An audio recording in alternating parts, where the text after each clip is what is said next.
ประมาณ10กว่าก้อนนี่แหละคนก็ระวังได้เฮ้ยระวังรถระวังล่างระวังหมื่นได้เฮ้ยโอ้ยมีแต่ว่าคันปูนบ่พอนะลูกหลานเด้อบอกให้เพิ่นมาเอาอยู่นี่เด้อลุงซื้อมาไว้เด้อปูนเขียวปูนแดงอยู่นี่เบิดเลยใส่มาเพราะมีแต่ก้อนติดกันเด้อ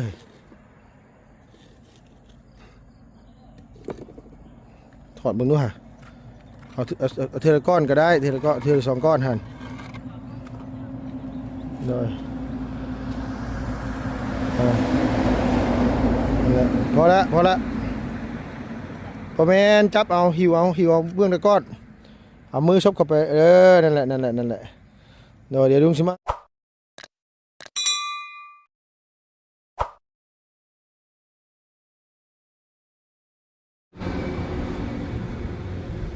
จวดจ้าแต่เศร้าเลยเนาะมื้อนี้เนาะเอาสบายดีเด้อสบายดีไอ้ทาง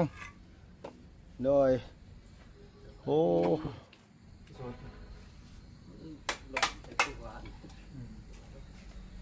เมื่อจะพูดหมู่บ้านนี่ไอ้5 โมงมาเห็ดแต่เศร้าอีหลีนี่พ่อบ่อันมาบอกเจ้าว่าบ่พอเนาะขาดประมาณ20ก้อนบ่ไอ้ฮอดบ่20ก้อนก็อันว่าอันมองสะโคกน้ำเนเนาะโดยเติมพลังมายังมื้อนี้นะ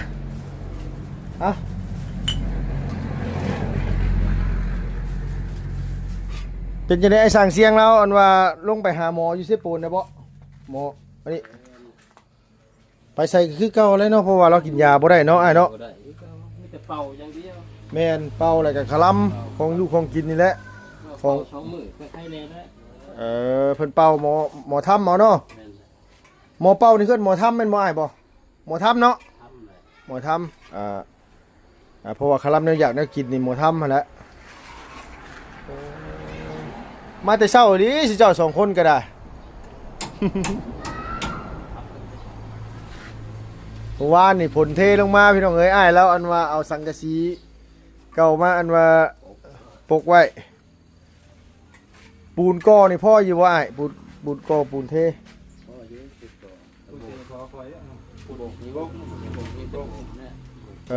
เนี่ยปูนโบกเนาะปูนโบกกับมิแต่ว่าอันนี้เขาสั่งมาไว้อยู่เพื่ออยู่มิแต่เอาล่อไปเข็นเอาอยู่อันนั้นมิแต่ว่าใช้เด็กน้อยเข็นมา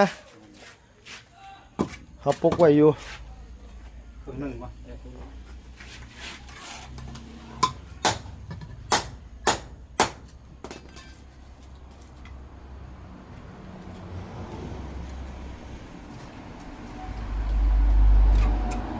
แล้วล่อไปเข็นเอาไว้โบกนี่ใส่ประมาณจักสอบไม้ของน้ำเสมีย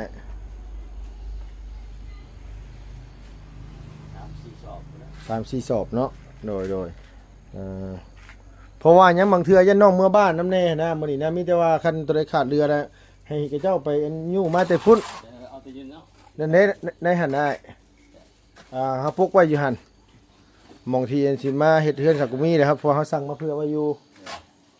โดยมีแต่ว่าให้ข้าเจ้าไปยุ่งมาไว้ให้คันว่ามันบ่พอทรายนี่พ่อว่าจะว่าอยู่นี่ไอ้บ่พอบ่ทรายโบกบ่พอทรายโบกบ่พอต้องเนาะอันเทพื้นนั่นได้อยู่บ่ให้เทพื้นบ่พื้นนะโดยเอาจังได๋นี่ได้อยู่อันนั้นแม่นเนาะเฮนี่บ่ยากแล้วเนาะเฮเนาะแต่ทรายนี่ก็มีแต่ว่าให้เด็กน้อยและยุ่งมาให้ทรายโบกโดยยู่มาจะฟังนั่นแหละเพราะว่าเขาสั่งมาเพื่อไว้เบิดเลยเด้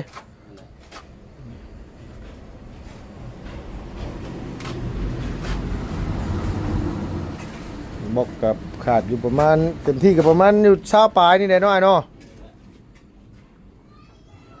ซับไปก่อนมาแต่เช้าหรือไอ้สางเจ้ากันเนาะก็เลยมันสวยได้เลยโดยเพราะว่ายังพี่น้องกันเพราะว่ามันบดแล้วมันคือเศร้าเนาะที่จริงแล้วเวลามัน8 โมงแล้วโดย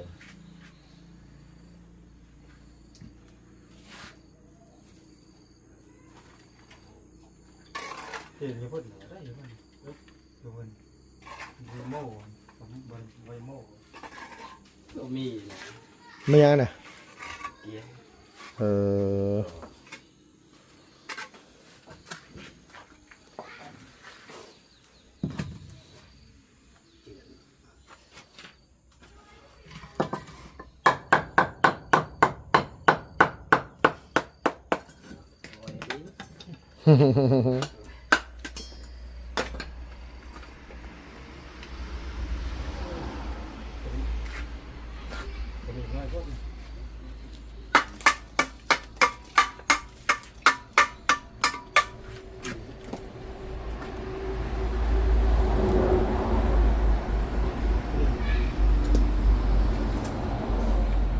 คันว่าอันว่าหินจีนี่ก็สิอยู่ได้โดนกว่าบล็อกอยู่หน่อยเนาะคักกว่าบล็อกอยู่แหละมันก็สิหนากว่าอยู่แต่เฮือนสมัยนี้นี่บ่จำเป็นต้องเฮ็ดดินจีก็ได้หรอกดินบล็อกนี่ก็พอแห้งแล้ว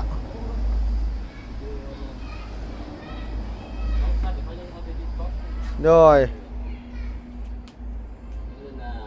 อยู่ไทยเนาะ โดยแมนอยู่ฝั่งไทยเขาเจ้าเอา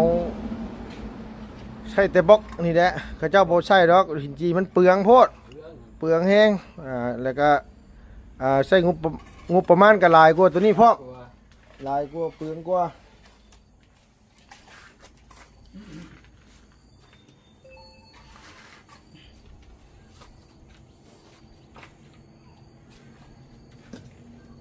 พอดีแล้วอันว่ามาก่อขึ้นสักกงมีบัดนี้กับปลาใหญ่แหละตัวซ้ำใหญ่กูลำผ้าได้อ้ายเอ้ยโดยปลาดุกเพิ่นเลี้ยงไว้บ่ต้องบ่ได้เห็นถึงเติบมาเบิ่งมื้อเช้านี่โอ้ยมีแต่ตัวใหญ่ๆโดยปลาหัวแต่ปล่อยบนช่วงที่ว่าเขาบ่าวนี่แล้วมาเฮ็ดมากบไม้เนาะตอนนั้นเนาะข้าวเดียวนึงตอนนั้นยังนิดหน่อยวันนี้มันใหญ่นึง สบายดี โอ้หาสิตื่น บ่ตื่นแต่เฮิงแล้ว หน้ายังบ่ทันได้ล้าง ล้างแล้ว แม่นบ่พี่น้องเอ้ยหน้าล้างแล้ว แม่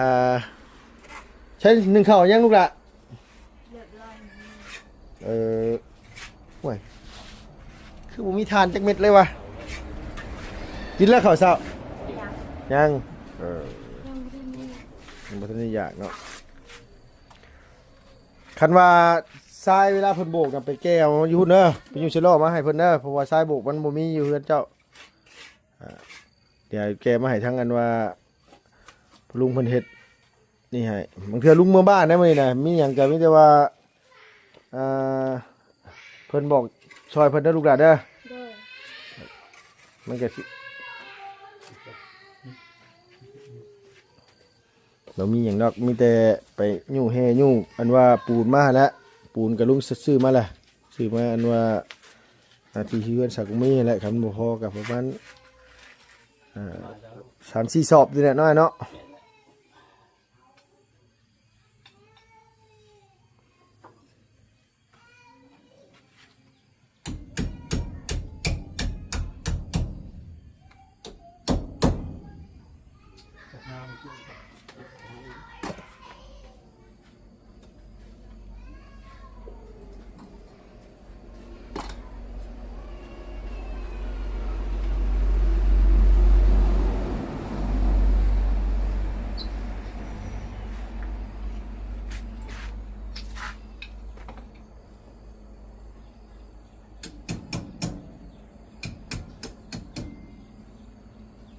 ต้องเอาเล็กใส่คันบอกเล็กใส่มันสิบ่แน่นเลย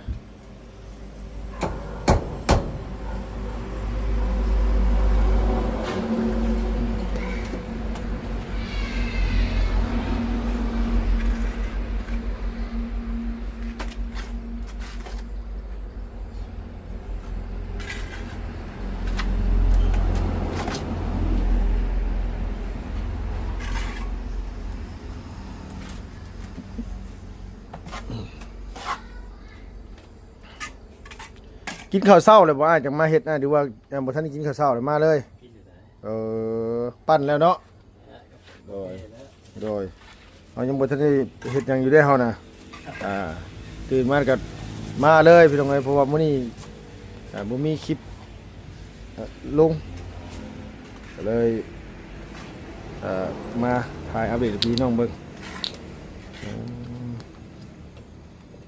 เช้าแล้วเห็ดนะมีข้าวเรื่องน้ำช่วยเบียดเพื่อนก่อน ซอยเปียกขึ้นไปอีกชั้นได้จากมาเนาะ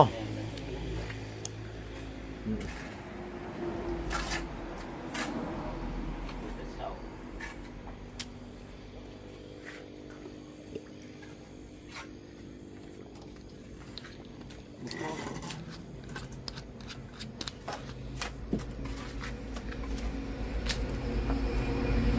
ง านทีมงานสมัยนี่คือสิมีเฮ็ดตลอดเลยเนาะไอ้เนาะ เว้นแล้วบ่ได้ขาดเว้ย บ่ได้ขาดเบียกจักเทื่อเนาะ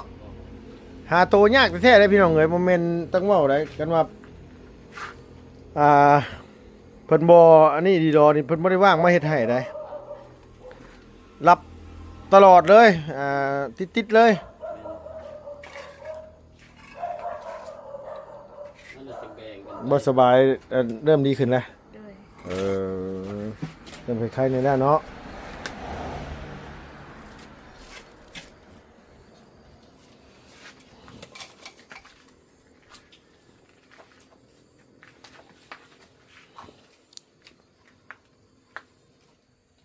เปียกโอ้ยอยู่ โดย มันเปียกก็แล้วมันบ่ได้ชู สังกะสีนี่สิใช้ประมาณจักบาทอันจักแผ่นน่ะจ้ะวะ4เนาะ 4 แผ่น 4แผ่นประมาณ4แผ่นมีแต่ว่าอยากได้ตัวสั่นตัวยาวอ้ายก็ไปเลือกเอาเลยแหละอยู่หั่นอยู่เฮือนสักมีหั่นแหละเพราะว่ายันว่าน้องกันว่าเมื่อบ้านเนี่ยมีแต่ว่าเครื่องมันน่ะเฮาซื้อมาครบเบิดแล้วโถส้วมอหยังสักโครกก็ซื้อมาแล้วอีหยังก็ซื้อมามีแต่ว่าสังกะสีก็อยู่ในหั่นแหละมันมีตัวสั่นกับตัวยาวหั่นแหละมันเฮาก็ลืมถามให้สั่งเด้สั่งเชียงว่ามันเดี๋ยวตัวสั่นจักแผ่นก็ว่าบ่5บ่5แผ่นเนาะตัวสั่นเนาะตัวยาวน่ะ6แผ่นพอดีแหละเพิ่นมาเพิ่นฮะตัวยาวน่ะมันตกอยู่4เมตรเศร้าหรือว่านี่ไหนนี่แหละตัวสั่นเท่าไหร่พวกเขาก็จำบ่ได้เลยนี่เด้ต้องถามว่าวเสียไล่นะว่าวเสียไล่แล้วเป็นคน แต่ว่าไอ้สร้างเสียงมันเนาะเพิ่นสั่งมาพิษตอนนั้นน่ะเพิ่นสั่งมาพิษ11แผ่น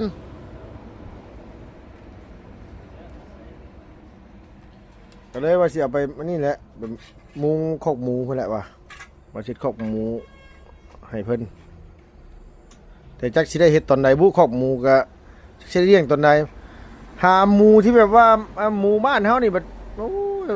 ไปซื้ออยู่เมืองนอกมื้อนั้นเขาเจ้าก็บ่ขายแต่หาเลาะซื้อทั้งนั้นน่ะเดี๋ยวเอาไปโตที่มันเป็นแม่พร้อมสิออกลูกโลดนะซื้อมาเลี้ยงจัก4-5แม่ซื้อตัวผู้จักตัวหนึงซะ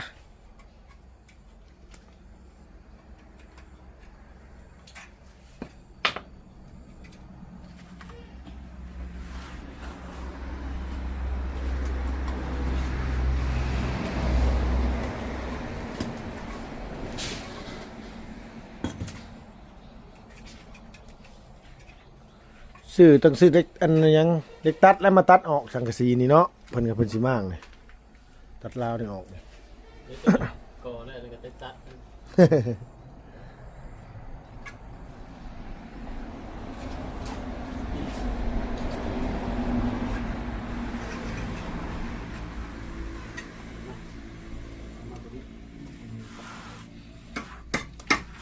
ตัดเลยตัดเลยของดูหนึ่ง ขอน ใช้เจอตัดตัดถึงไหม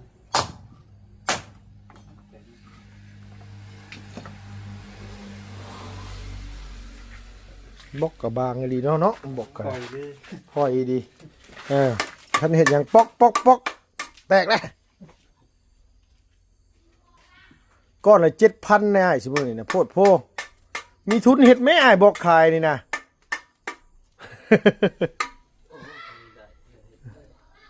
ก็เนาะ ก้อนละ7,000กีบพี่น้องเอ้ยยามแรกน่ะขายน้ำก็บ่ทัน ซื้ออันนั้นมาใส่เห็ดก็ได้เห็ดตีมือเอาก็ได้นะ โดยแม่น มือหนึ่งได้ได้2 สอบ 3 สอบใช่เนาะ โดยแม่นอ่า เขาเห็ดอันน่ะ60 ก้อน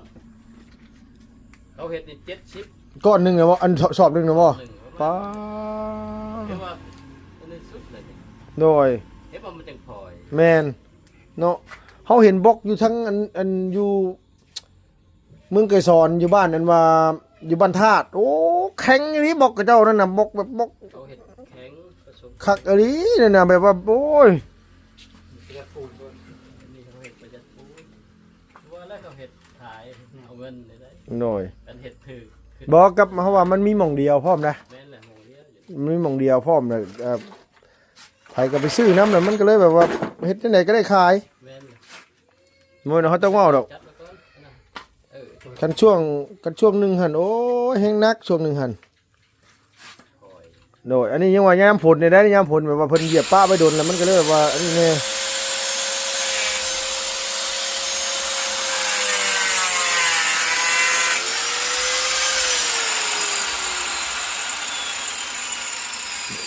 นี่กับ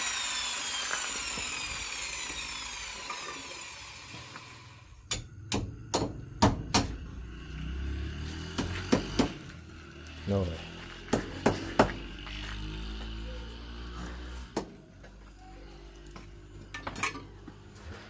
เฮ็ดจังไดก็ได้ขายเฮ็ดจังไดก็ได้ขาย แม่นเลยมันอยู่ครับมัน โดด ทานแค่ โน่นมันห่านเดียวรถมันรถปูนสอบหนึงเฮ็ด70-80 ก้อนก็เฮ็ดได้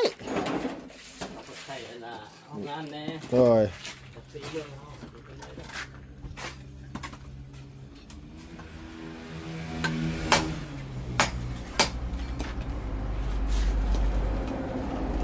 มีหม่องเดียวเฮ็ดแล้วมันบ่มีคู่แข่งเด้นี่ยังเคาะปอกๆสิก็แตก ปล่อยได้ โน่นปล่อยดิปั่นขนมปังมาสิบล็อกนะฮะปั่นขนมปังบล็อกก็ได้ อีกลายนะ แต่เจ้าใส่หินลายโพด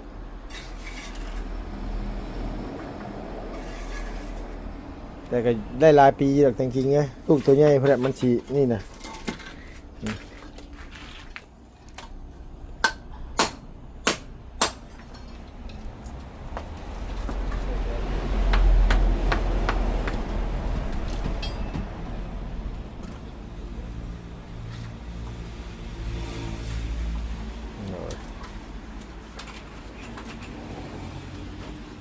ยังอีกจักมื้อให้ไปโรงเรียน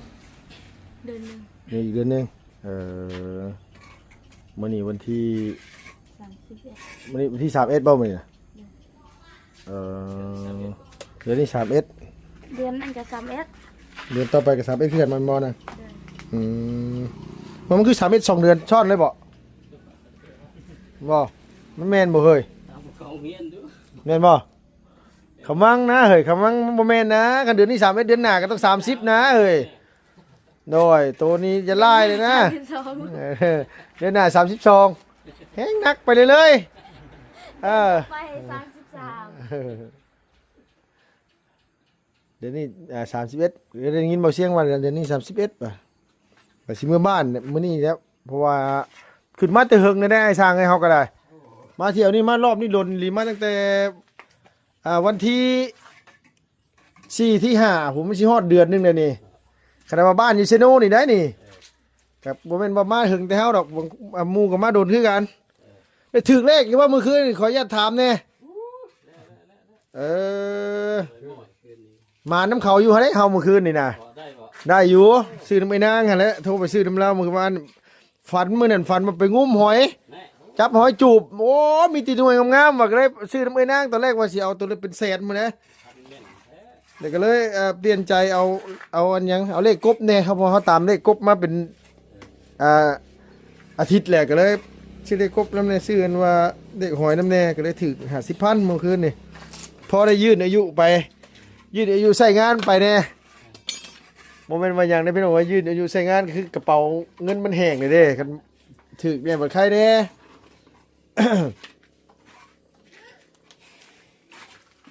ไปเลย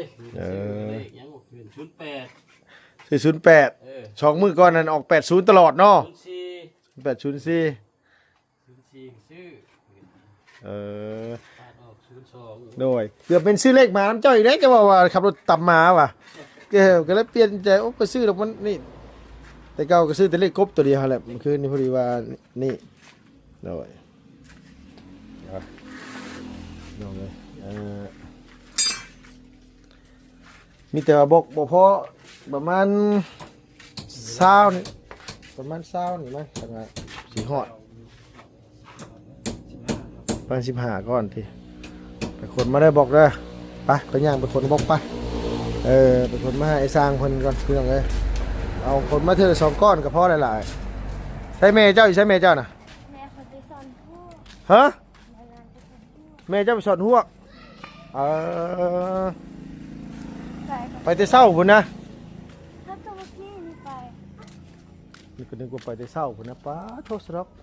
ไปกับ ไป น้อง แต่ เลี้ เช้าย ง ฮะ ไปกับน้องเลี้ยง ไปกับนางเลี้ยงยังนี้ไปสอนหัวบ่ดีนี่น่ะโอ้ จ ครั อบ นอยู่ให้นะ สอนอยู่ให้ผู้ เด็ก อ่า จอนให้ โดย ให้ค่อยไปแม่น่ะไปค่อยไปนะให้บอกค่อยใส่ส่งแล้วอ่ะอ้าวคือใส่ส่งบ่ใส่สินอ้าวไปว่าจะอยากไปก็ไปเลย เพิ่นไปเองเพิ่น เนี่ย นี่ได้ลูกละบล็อกอันนี้แหละกับบล็อกอันนี้แหละประมาณ10กว่าก้อนนี่แหละคนก็ระวังได้เฮ้ยระวังรถระวังล่างระวังมืนได้เฮ้ยโอ้ยมีแต่ว่าคันปูนบ่พอนะลูกหลานเด้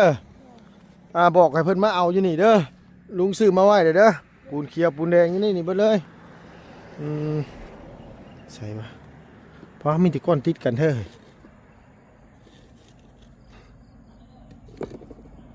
ถอดมึงดูฮะเอาเทละก้อนก็ได้เทละก้อนเทละ2ก้อนหันเลยพอละพอแมนจับเอาหิวเอาเบื้องตะก้อนเอามือซบเข้าไปนั่นแหละเดี๋ยวลุงสิมาหิวซอยลุงไปโหลดคลิปก่อน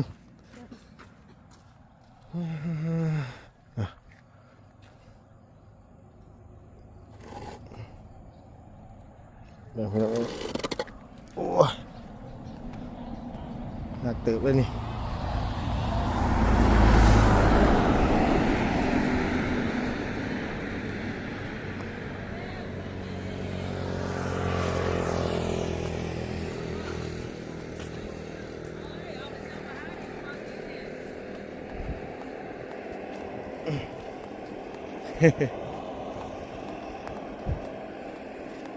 มาพี่น้องเอ้ย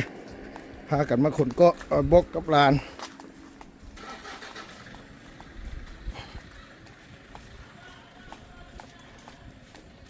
โอ้ย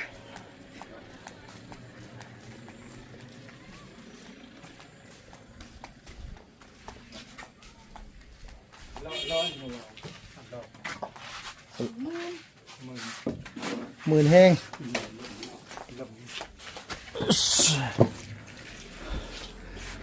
เมื่อยแล้วลิ้นหอยแล้วมิจะมาถามแม่จะมาจังยุกก็ได้ด้วยนังเด้อได้ยินบ่ยุกสดกันกับแม่เจ้าสบายดีป้าลุงในบัดนี้โดยเอาเพียงไว้เนาะมิจะว่าขอจะจบคลิปก่อนพี่น้องลุงกะขอตัวไปโหลดคลิปก่อนพี่น้องเอ้ยขอบคุณในไลน์เนาะอยู่ดีมีแห้งพี่น้องเอ้ยอย่าเจ็บอย่าจนทำน้ำไปรวยนะพี่น้องบ๊ายบายเด้อเพื่อนเด้อสบายดีเด้อ